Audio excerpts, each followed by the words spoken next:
2টা ডিম দিয়েই 10 জন মানুষের রাতের খাবার তৈরি। আসসালামু আলাইকুম, আশা করি সবাই অনেক ভালো আছেন। আজ আমি আপনাদের সাথে ইউনিক এবং নতুন একটা রেসিপি শেয়ার করব, যা আপনাদের অনেক ভালো লাগবে। বাড়িতে আমরা 4 জন মানুষ, কিন্তু ডিম আছে 2টা। এই 2টা ডিম দিয়ে আজ আমি একটা রেসিপি করে আপনাদেরকে দেখাবো, যা শুধু 4 জন না, বাড়ির 5 থেকে 6 জন মানুষের রাতের খাবারটা ভালোভাবে হয়ে যাবে। আমি প্রথমে গ্যাসের চুলায় একটা ফ্রাই প্যান উঠে দিয়েছি গরম হওয়ার জন্য। তারপরে এখানে এই আলুগুলো এইভাবে কাটিয়ে নিয়েছি। তার মধ্যে দিয়ে দিলাম লবণ পরিমাণ মতো, দিয়ে দিলাম হলুদ গুঁড়া এবং লাল মরিচের গুঁড়া। তারপরে চানাচুর যেভাবে মাখায় সেভাবে আপনি এরকম ঝুঁকে সব মরিচ এবং মশলাগুলো আলুর সাথে মিশিয়ে নেওয়া লাগবে। মিশিয়ে নেওয়ার পরে ফ্রাই প্যানের গরম তেলে আমি সব আলুগুলো ঢেলে দিলাম। এখন এই আলুগুলো আমি ভালোভাবে ভেজে নিব। যেহেতু আলুগুলো কাঁচা, সেদ্ধ হওয়ার জন্য একটু পানি দিয়ে ঢেকে দিলাম। আলুর পানি শুকিয়ে যাওয়ার পর আমি নাড়ি দিয়ে এভাবে একটু নাড়তেই থাকবো এবং খুব ভালোভাবে লাল লাল না হওয়া পর্যন্ত এভাবেই ভাজতে থাকবো। আলুগুলো কিন্তু আমার ভালোভাবে ভাজা হয়ে গেছে। এখন আলুগুলো তুলে নেওয়ার পর আমি 2টা ডিম একটু ভালোভাবে ভেজে নিচ্ছি। ডিমগুলো এভাবে গোল পেরে ভালো করে ভেজে নেবেন। ডিমগুলো ভাজা হয়ে গেছে। এখন আমি 2টা ডিম তুলে নিলাম। এই তেলের মধ্যেই আমি দিয়ে দিচ্ছি 1 চামচা পেঁয়াজ।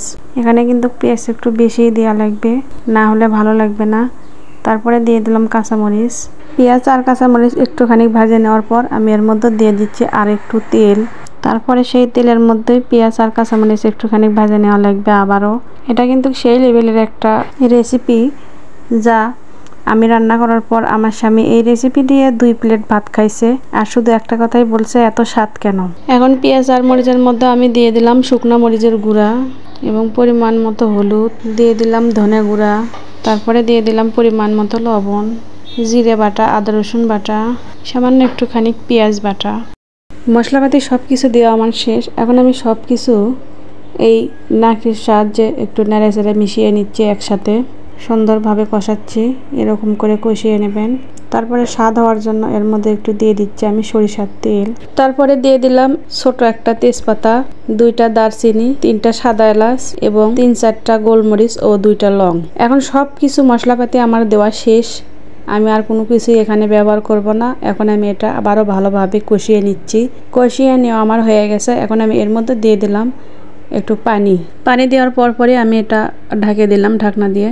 তারপরে একটু বলক ওঠার পরেই আমি এর মধ্যে দিয়ে দিলাম 2টা আস্ত রসুন। এই রসুনটা দিলে কিন্তু সুন্দর একটা ঘ্রাণ বের হবে।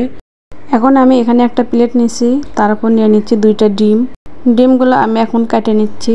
এটা আপনাদের মনের খুশি, যে দিক দিয়ে কেটে নিতে পারেন।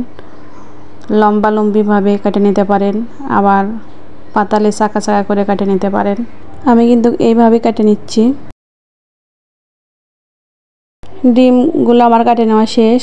এতক্ষণে এই পানিগুলো অনেকটাই শুকিয়ে গেছে। এখন আমি আবারও একটু কষিয়ে নিচ্ছি। এটা কিন্তু অবশ্যই ভালোভাবে কষানো লাগবে, না হলে কিন্তু ভালো লাগবে না। পেঁয়াজগুলো যেন ছায়ে না থাকে, সেই দিকে একটু খেয়াল রাখতে হবে। যত কষাবেন ততই কিন্তু সুস্বাদু এবং একটা ঘ্রাণ বের হবে। দারচিনি এবং সাদা এলাচ দেওয়াতে সেই মশলাগুলোর অনেক সুন্দর একটা ঘ্রাণ বের হচ্ছে। আর এই রেসিপিটা অবশ্যই আপনারা ট্রাই করবেন। এটা কিন্তু অনেক সুন্দর এবং সুস্বাদু একটা রেসিপি। আমি কিন্তু অনেকক্ষণ ধরে কষিয়ে নিছি। এখন আমি এর মধ্যে দিয়ে দিব সেই প্রথমে ভেজে নেওয়া আলুগুলো আমি এখানে দিয়ে দিচ্ছি। সবগুলো আমি দিয়ে দিচ্ছি না, কারণ আমার মেয়ে এই আলুগুলো অনেক পছন্দ করে। সে অনেকক্ষণ থেকেই বলতেছিল আমার জন্য একটু রেখে দিও, তাই আমি একটু রেখে দিলাম। আর এর মধ্যে কিছুটা দিয়ে দিলাম। এই আলুগুলো দিয়ে দেওয়ার পর মশলার সাথে কিছুক্ষণ একটু নেড়ে মিশিয়ে নিলাম। তারপরে দিয়ে দিলাম একটু পানি দিয়ে দেওয়ার পর আমি এখন এর উপর একটা করে সেই কাটা ডিমগুলো দিয়ে দিচ্ছি।